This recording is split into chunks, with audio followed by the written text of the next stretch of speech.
Now, some areas are still underwater after the massive amounts of rain that has fallen over the past week. And today, a group of North Texans are going to be doing something to help.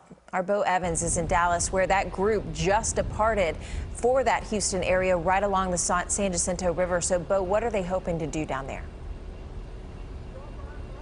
Yeah, that's right.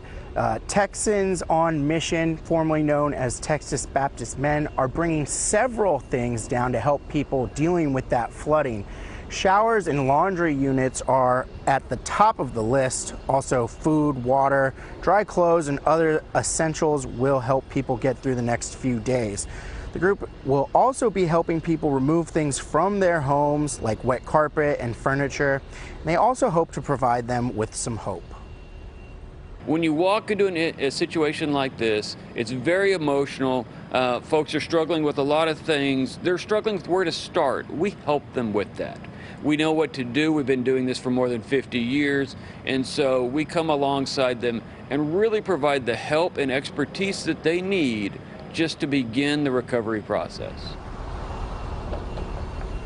If you're watching at home and are wondering what you can do to help, you can go to their website, texansonmission.org, and either donate or volunteer your time. In Dallas, Bo Evans, CBS News, Texas.